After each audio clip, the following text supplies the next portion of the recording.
Today, we are going to be covering From Maryland to Kentucky, the League of Catholic Families. So this is going to be talking about a group that is called the Marylanders to Kentucky.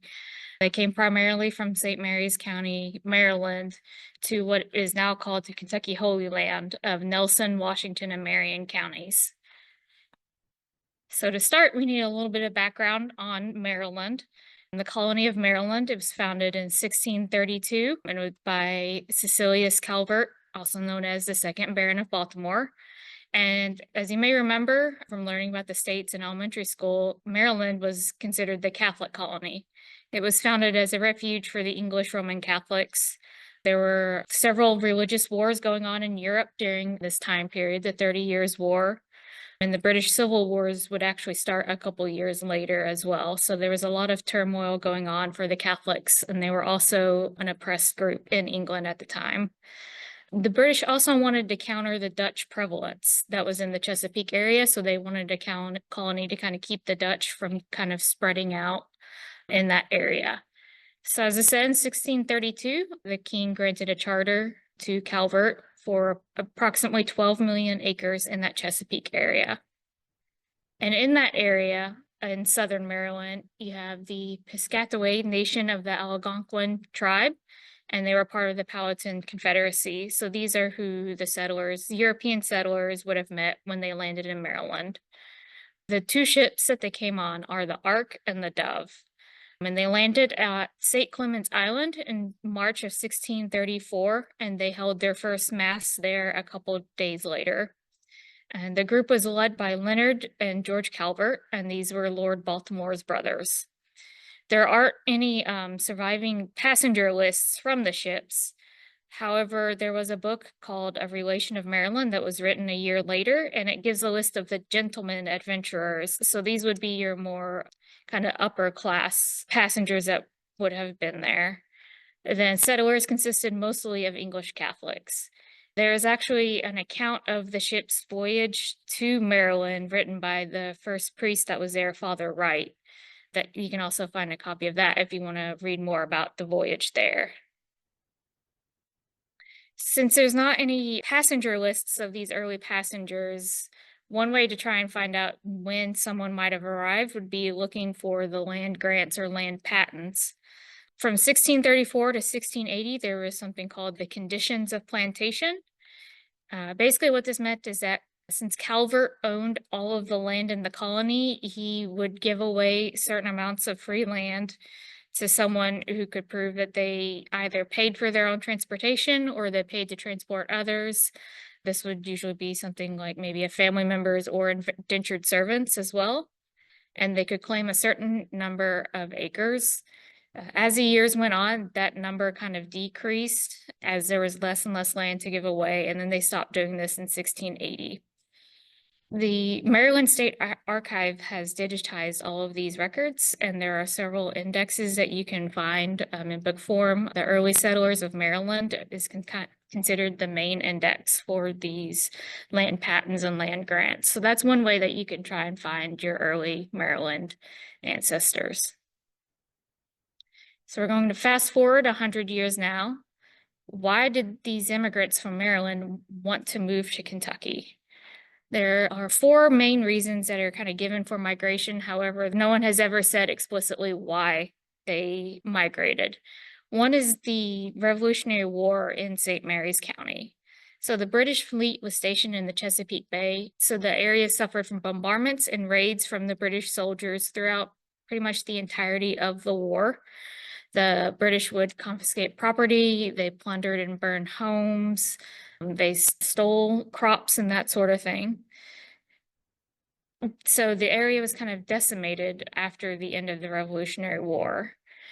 And if you're wanting to find out if your ancestor was in the Revolutionary War and they lived in St. Mary's County, unfortunately, there was a courthouse fire in St. Mary's in 1831, I believe.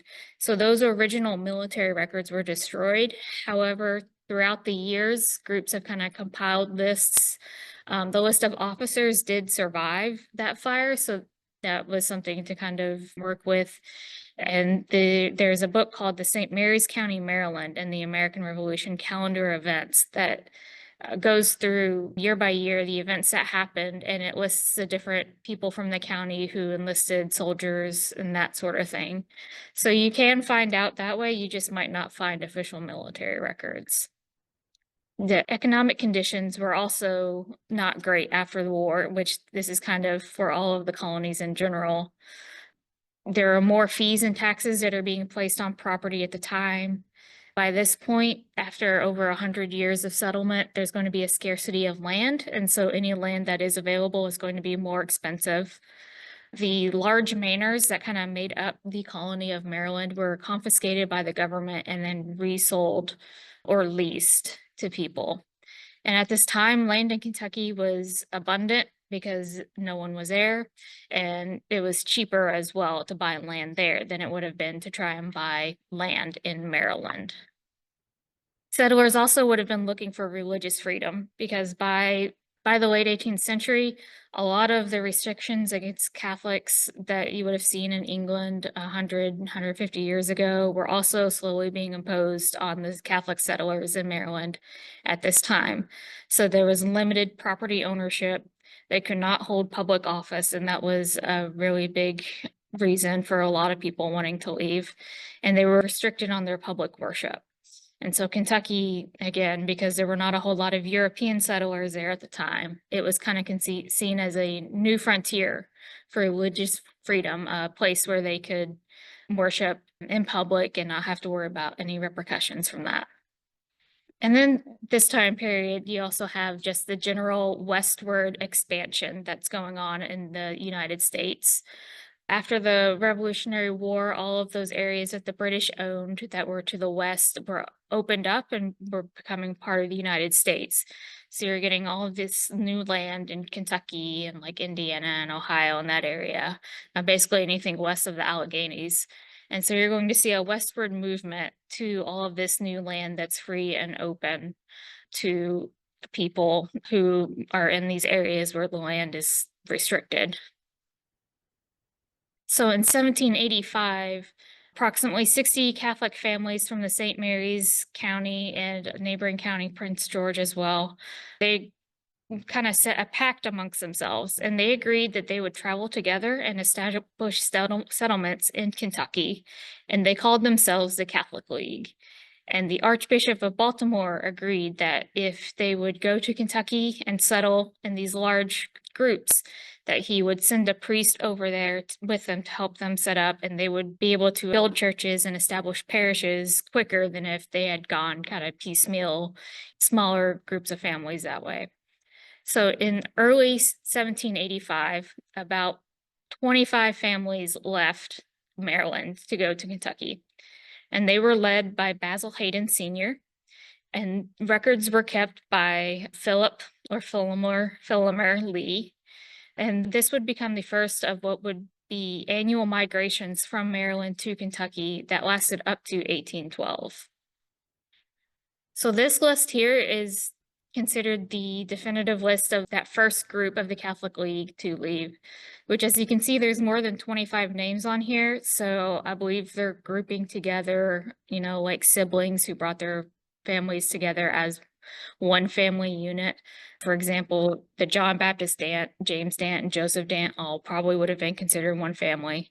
So this list of names you're going to find over and over again when you're researching this group as the first group to move there. And a lot of these surnames you will still find in Kentucky today, and they are still Catholic. And they're probably going to show up in your lines somewhere if you're Catholic and you're from Kentucky and you go back this far. So the main travel route would have been going from Maryland to Pittsburgh, where the Ohio River starts, and then they would have taken a flatboat down the Ohio River to Maysville. Usually settlers would go to the Louisville area. However, at this time, there were reports of Native American attacks in that area, which is why they went to Maysville instead, and then traveled by land to the area that they were going to. And they arrived at Pottinger's Creek in what we now know as Nelson County, and they called it the Pottinger Creek Settlement. And just as a note, the words settlement and station are not interchangeable, especially when you're talking about this area. For example, we're talking about Pottinger's Creek Settlement. There's also Pottinger's Station.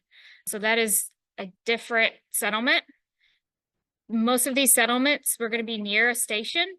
They wanted a place to where they can go for safety. And they were also going to be on waterways.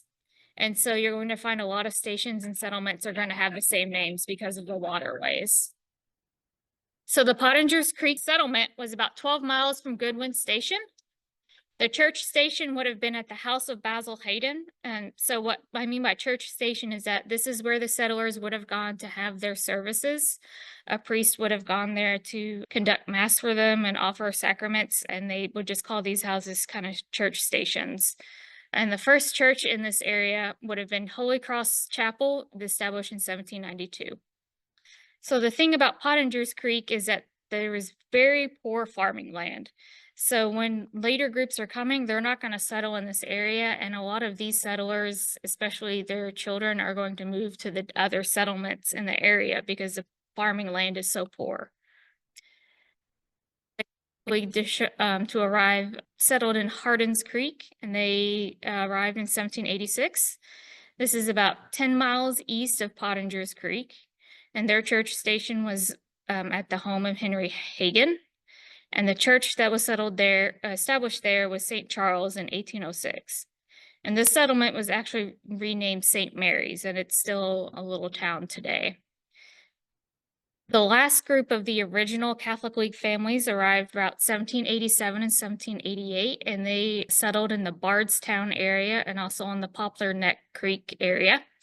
And the church stations were Edward Howard and Thomas Gwynn. In this Bardstown, you're going to find St. Joseph, and then later closer to Poplar Neck is St. Thomas. The Cartright Creek Settlement was 1788, and it was the largest of the settlement, and it was also considered to be the most prosperous and most successful settlement, partially because the farming land was going to be a lot better there than it was in Pottinger's Creek, and as I said, a lot more settlers arrived in that area. And this is also one of the areas where a lot of the settlers from Pottinger's Creek would move over to this area later. Their church was St. Anne, and it was established in 1799, but that church no longer exists today.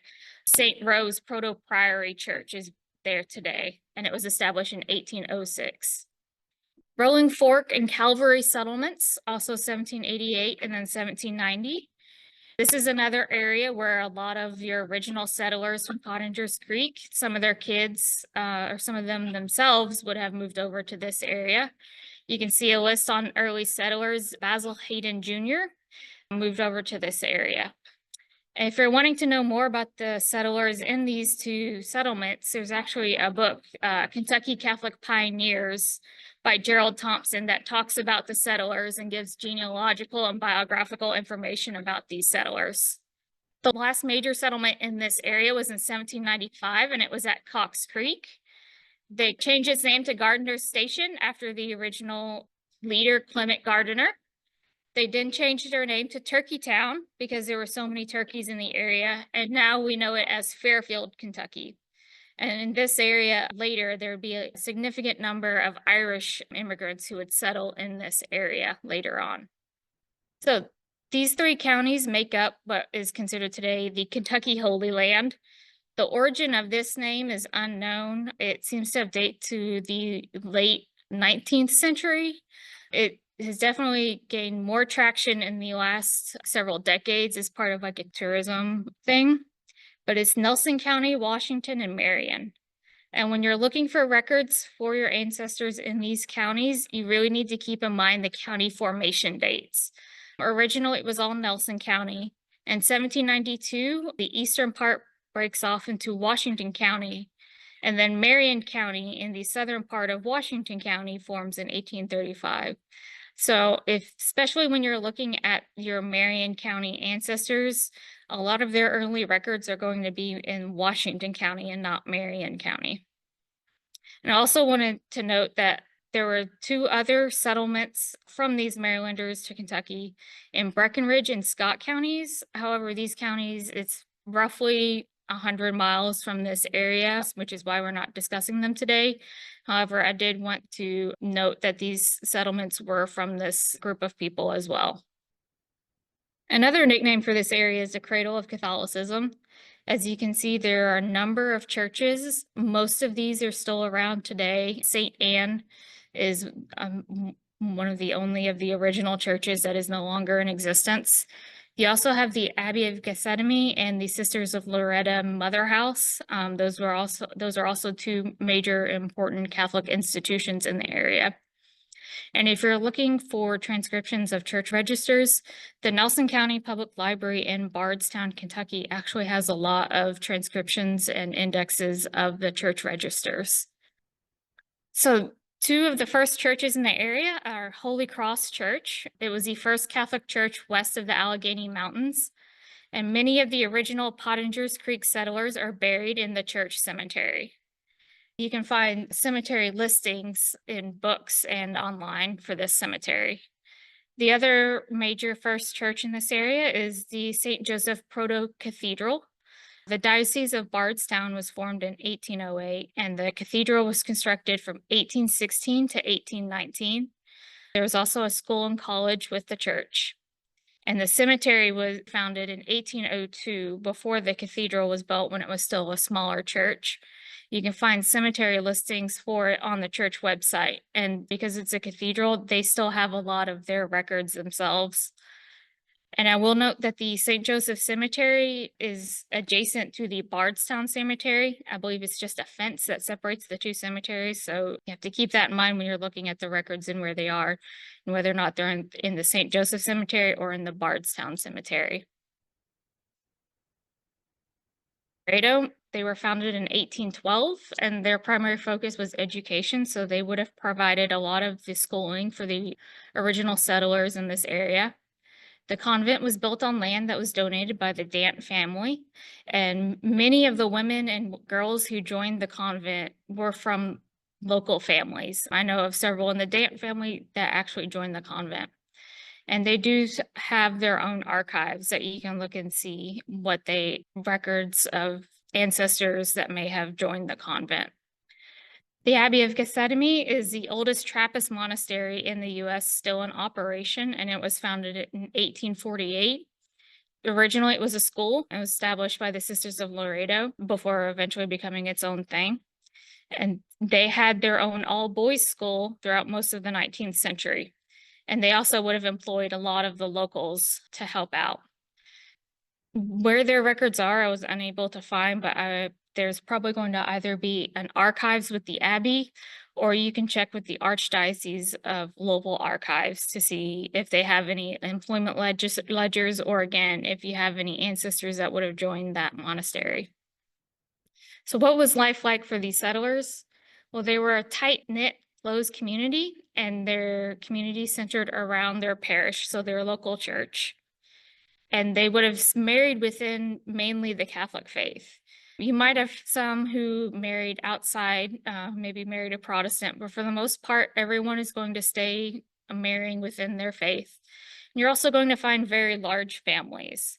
So you're going to find a lot of intermarrying within the different families in the community and the different settlers. So those original surnames that we saw of the original settlers, those families are all going to marry within each other.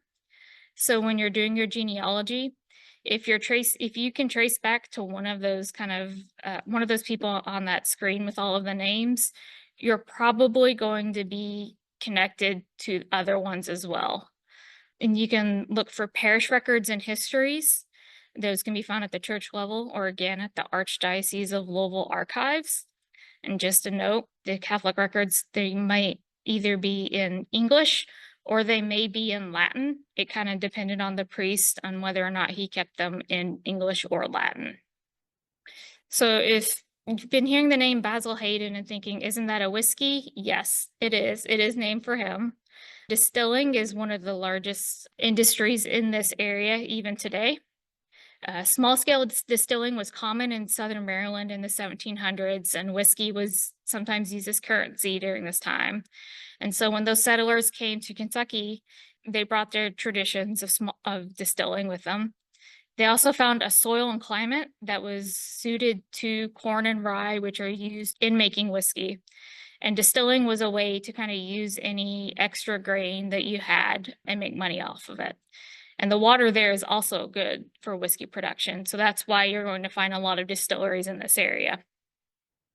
This also was a way to establish their community identity, and it was considered a financially stable industry. Many of the distilleries there are still owned by the same families, and they have their own archives and museums. Three of the big names are Willett, the Basil Hayden, and then the Log Still Distillery, which is the Dant family. The other industry that you're going to find in this area is tobacco farming, and when there's tobacco farming, you're usually going to find slavery as well. So the soil and climate, again, are ideal for tobacco. Tobacco farming was also prevalent in Maryland. So the farmers, they came over and they farmed the crop that they already knew how to farm, which was tobacco. And so that meant they also brought their enslaved people with them to work on their tobacco farms. And the churches also used enslaved labor for things like building the churches, building the cathedrals, and the abbey.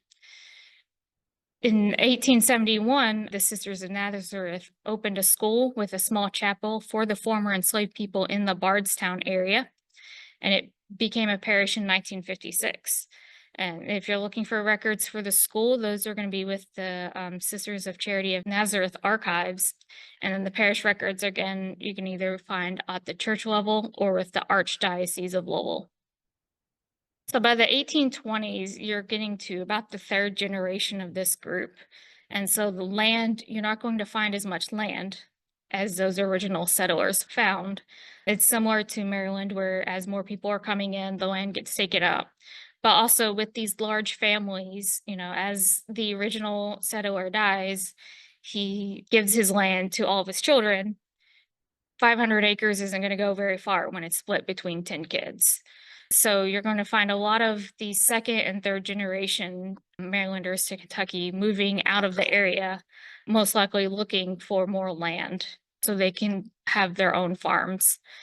They kind of followed the westward migration patterns of that time period, but large numbers of them also happened to settle in Davis County, Kentucky, which is about today 2 to 3 hours west of the area.